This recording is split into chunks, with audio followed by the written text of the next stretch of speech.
الأعراف آية نمبر 34. أعوذ بالله من الشيطان الرجيم. بسم الله الرحمن الرحيم. يا بني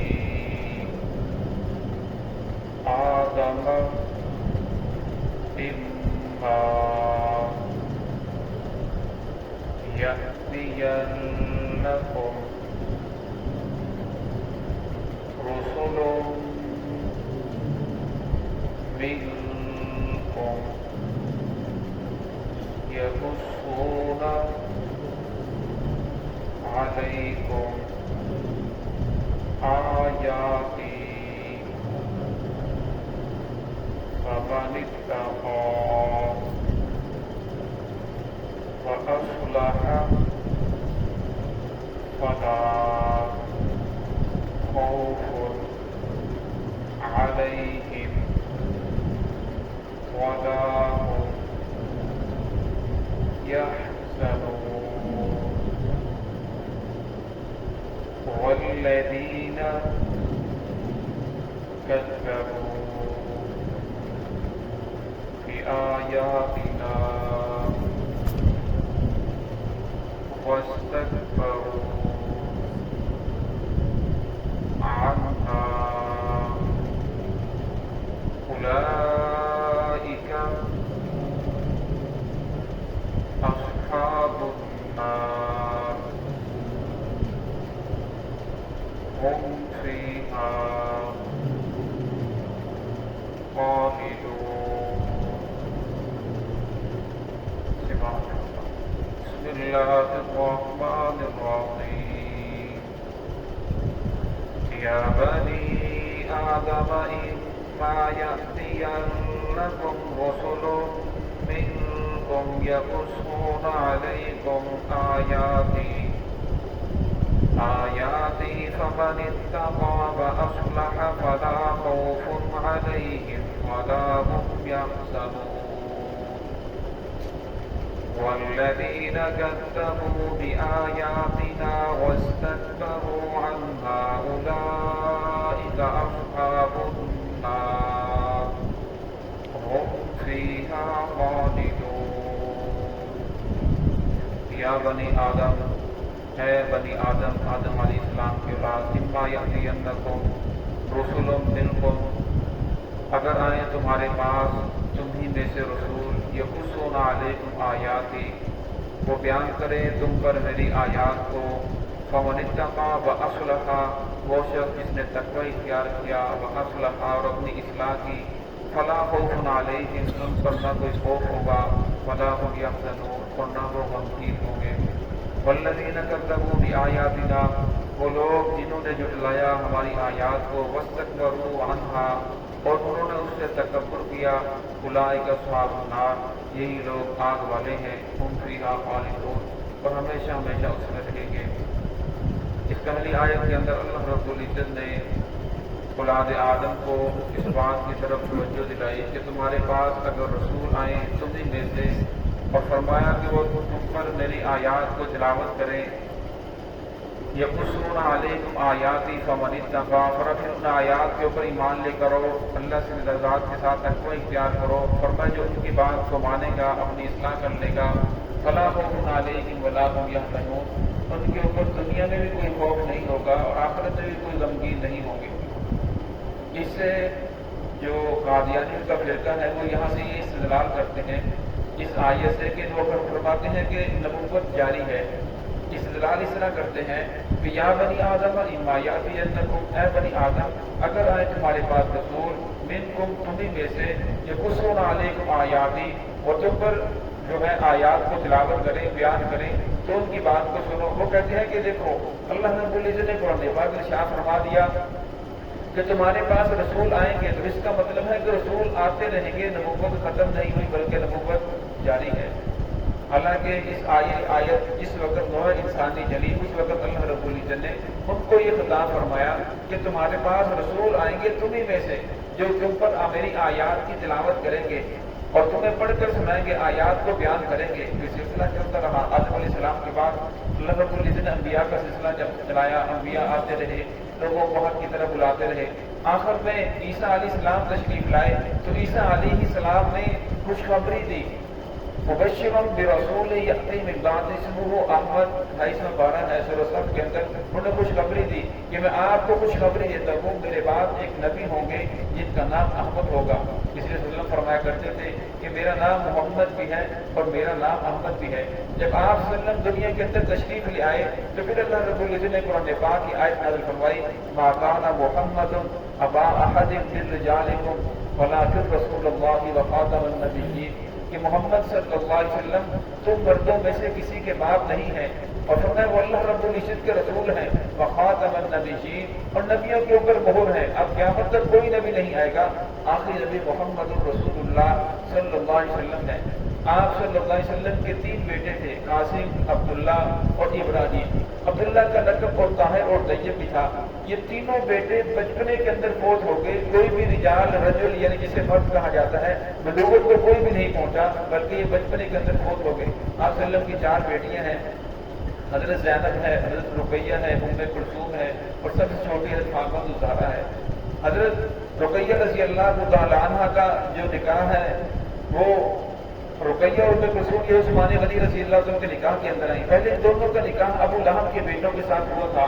جس وقت رسول اللہ صلی اللہ علیہ وسلم کو نبوت ملی، آپ نے دین کا اعلان کیا کہ اللہ کے سوا لا الہ الا اللہ، اللہ کے سوا کوئی الہ نہیں ہے، تو ان لوگوں نے نعوذ باللہ محمد رسول اللہ صلی اللہ علیہ وسلم کی بیٹیوں کو طلاق دے دی۔ پھر آپ صلی اللہ علیہ وسلم نے حضرت رقیہ کا نکاح حضرت عثمان غنی رضی اللہ عنہ سے کیا۔ جب ان کی وفات ہو گئی پھر ام کلثوم رضی اللہ عنہ کا نکاح بھی ان سے کیا، اور حضرت زینب رضی اللہ عنہ کا نکاح عمر بن عاص سے ہوا، اور وہ بھی بعد کے اندر اسلام لے آئے تھے۔ اور سب سے چھوٹی فاطمہ الزہرا رضی اللہ تعالیٰ عنہ تھی، ان کا نکاح حضرت علی رضی اللہ عنہ سے ہوا۔ تو اس سے پتہ چلا کہ آپ صلی اللہ علیہ وسلم مردوں میں سے کسی کے باپ نہیں، بچوں کے باپ تھے، لیکن وہ بچے بچپنے کے اندر فوت ہو گئے، کوئی بھی رجل کی بلوغت کے اندر کوئی بھی داخل نہیں ہوا۔ اما یأتینکم رسول منکم یقصون علیکم آیاتی، فرمایا اس آیت کا مزاج یہ ہاتھ سنوارنے کے لیے نہیں، بلکہ آدم علیہ السلام کے دور میں اس وقت اللہ رب العزت نے ان لوگوں کو یہ حکم دیا تھا کہ تمہارے پاس رسول آتے رہیں گے، پھر رسول آتے رہے اور یہ سلسلہ چلتا رہا۔ رسول اللہ صلی اللہ علیہ وسلم کا فرمان ہے، ترمذی شریف سیاستہ کی کتابوں کے اندر یہ بات موجود ہے، اور میں نہ تو میرے بعد کوئی نبی ہے نہ تو میرے بعد رسول ہے، ولا رسول بعدی ولا نبی بعدی، میرے بعد رسول بھی کوئی نہیں، میرے بعد نبی بھی کوئی نہیں ہے۔ اور فرمایا نہ کوئی شریعت والا نبی آئے گا نہ کوئی غیر شریعت والا نبی آئے گا۔ رسول اللہ صلی اللہ علیہ وسلم کا فرمان ہے کہ میرے جانے کے بعد لوگوں میں 20 ایسے لوگ نبوت کا دعویٰ کریں گے جو جھوٹے ہوں گے، کذاب ہوں گے، ان میں سے ہر ایک یہی کہے گا کہ میں اللہ کا نبی ہوں، حالانکہ فرمایا کہ میں خدا کا نبی ہوں، انا خاتم النبیین لا نبی بعدی، میرے بعد کوئی نبی نہیں ہے۔ جو نبوت کا دعویٰ کریں گے وہ جھوٹے ہوں گے۔ ان دعویٰ کرنے والوں میں ایک مرزا غلام احمد قادیانی بھی ہے، جس نے اپنی نبوت کا دعویٰ کیا۔ 1974 کے اندر ہمارے جو پارلیمنٹ نے اسے کافر قرار دیا کہ یہ لوگ کافر ہیں اور یہ لوگ دائرہ اسلام سے خارج ہیں، یہ لوگ اپنے آپ کو رسول اللہ صلی اللہ علیہ وسلم کا کلمہ نہیں پڑھ سکتے، کیونکہ وہ آپ صلی اللہ علیہ وسلم باقی نبی تو مانتے نہیں تھے، وہ فرماتے ہیں کہ نبوت جاری ہے۔ ان لوگوں کا یہ عقیدہ ہے کہ جتنے بھی مسلمان ہیں یہ سارے کے سارے کافر ہیں، اصل کے اندر وہ اپنے آپ کو مسلمان سمجھتے ہیں۔ وہ کہتے ہیں کہ ہم نے مرزا غلام احمد قادیانی کو نبی مانا، ان کے اوپر ایمان لے کر آئے، لہٰذا جو ایمان لے کر آئے گا وہ مسلمان ہے، جو ان کے اوپر ایمان نہیں لائے گا وہ کافر ہے۔ حالانکہ ہماری جو پارلیمنٹ ہے سب نے قیادت نے ان کو کافر قرار دیا ہے، لیکن اس وقت سے لے کر آج تک وہ لوگ اپنی تبلیغ کرتے آ رہے ہیں، حالانکہ ان کو اپنی تبلیغ کرنے پر پابندی ہے، ان کو مسجد بنانے پر پابندی ہے، اپنی جو عبادت ہے اس کو مسجد کا نام نہیں دے سکتے، کسی کو تبلیغ نہیں کر سکتے، لیکن وہ تبلیغ بھی کرتے ہیں اور ایسے دھیمے انداز سے تبلیغ کرتے ہیں دیمک کی طرح، انسان کے ایمان کو چاٹ لیتے ہیں، انسان کو پتہ بھی نہیں چلتا۔ اور میں یہ بڑا خطرناک فتنہ ہے جن سے بچنا چاہیے، انسان کا ایمان ہدایت ہو جاتا ہے۔ وہ آخر میں اپنی دعوت دینے کے بعد وہ کہتے ہیں کہ اچھا رات کو جا کر سونا، اگر تیرے خواب کے اندر مرزا غلام احمد قادیانی آئے تو تجھے پتہ چل جائے گا کہ وہ پھر اس کا کلمہ پڑھ لینا، اگر نہ آئے تو پھر محمد صلی اللہ علیہ وسلم کا کلمہ پڑھتے رہنا۔ اور جب اس کے دل کے اندر یہ بات شک آ جاتی ہے کہ شاید غلام احمد قادیانی وہ اللہ کا نبی ہو، پر میں وہ ایمان سے خارج ہو جاتا ہے۔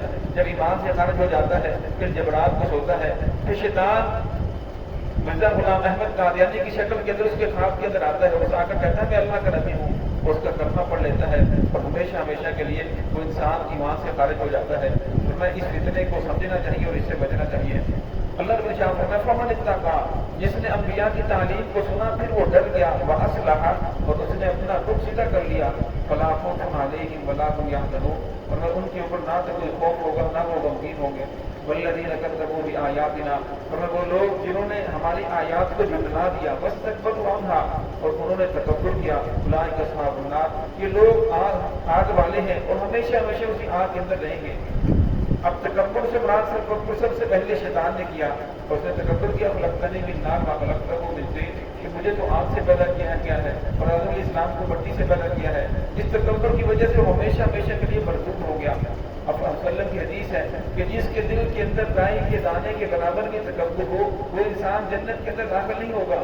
تو صحابہ کرام نے جس وقت یہ بات سنی، حدیث سنی، تو سمجھے گا اس کا مطلب تو ہم میں سے کوئی بھی جنت کے اندر نہیں جائے گا، اور میں ہمارے دلوں میں بھی تکبر ہے، ہمیں سے یہ چاہتا ہے کہ ہم اچھا لباس پہنے، اچھے جو ہماری اچھی ضرورتیں ہوں، ہم میں سے ہر ایک اچھا بننا چاہتا ہے۔ رسول اللہ صلی اللہ علیہ وسلم نے فرمایا تم تکبر کا مفہوم نہیں سمجھے، تکبر کا مفہوم یہ ہے کہ ہر بات کو ٹھکرا دینا اور اپنی بات کو صحیح سمجھنا، دوسرے لوگوں کو حقیر سمجھنا، اور میں اچھا لباس پہننا، اپنے آپ کو صاف ستھرا رکھنا، اور میں یہ تو تجمل ہے، ان اللہ جمیل یحب الجمال، اللہ خوبصورت ہے، اللہ تعالیٰ خوبصورتی کو پسند کرتے ہیں۔ اگر اللہ رب نے کسی کو نعمتیں دی ہیں اور میں اس کو استعمال کرنا چاہیے، اس کے اندر تکبر نہیں ہے۔ تکبر یہ ہے کہ اپنی بات کو حق سمجھنا اور دوسروں کو حقیر سمجھنا اور حق کو ٹھکرا دینا، اسی کا نام تکبر ہے۔ اور فرمایا آج دیکھ لیں اللہ رب العزت نے قرآن پاک نماز کو حکم دیا، ان الصلاۃ کانت علی المؤمنین کتابا موقوتا، کہ نماز میں نے وقت مقررہ پر فرض کی ہے، لیکن کتنے لوگ ایسے ہیں جو نماز نہیں پڑھتے اور وہ آگے سے دلیل دیتے ہیں کہ ہم جھوٹ نہیں بولتے، ہم کسی کا حق نہیں کھاتے، ہم کسی کا مال نہیں، ہم بہت سی نیکیاں کرتے ہیں، نمازوں کے اندر کیا رکھا ہے؟ ہم بظاہر یہ سادہ سا جملہ ہے، لیکن فرمایا جب یہ کہتی ہے نمازوں کے اندر کیا رکھا ہے، اور وہ اسلام سے خارج ہو جاتے ہیں اور وہ کفر کے اندر چلے جاتے ہیں، اور وہ جب ایمان ختم ہو جاتا ہے اور پھر وہ اس طرح کی دلیلیں دیتے رہتے ہیں، نماز سے دور رہتے ہیں۔ حالانکہ جو بنیادی حکم ہے نماز، جو انسان اس کے اوپر عمل نہیں کر رہا وہ دین کے باقی احکام کے اوپر کہاں عمل کرتا ہوگا؟ پھر وہ دل کو نیکی اچھی لگتی ہے وہ نیکی کرتے ہیں اور پھر اسی کو دین سمجھ لیتے ہیں۔ اور اسی طرح تو شیطان نے کیا تھا کہ جو بات دل کو اچھی لگی، کہنے لگا کہ خلقتنی من نار و خلقتہ من طین، مجھے تو آگ سے پیدا کیا گیا، اس کو مٹی سے پیدا کیا گیا۔ اور جب انسان اس طرح کرتا ہے اور اولئک اصحاب النار، یہی لوگ آگ والے ہیں، ہمیشہ اولئک هم فیہا خالدون، اور ہمیشہ ہمیشہ آگ کے اندر رہیں گے۔ اور جب انسان کا ایمان ختم ہو جاتا ہے پھر وہ کافر ہو جاتا ہے، اور جہنم اللہ رب العزت نے کافروں کے لیے بنائی ہے، کافر ہمیشہ ہمیشہ جہنم کے اندر رہیں گے۔ مومن جو ہے اگر کسی گناہ کی وجہ سے، غلطی کی وجہ سے جہنم کے اندر گیا بھی تو فرمایا وہ اپنے گناہوں کی سزا بھگتنے کے بعد دوبارہ اللہ رب الجنت کا داخلہ نصیب فرمائیں گے۔ تو ہے کہ اللہ رب العزت ہم سب کو اس سے محفوظ فرمائے۔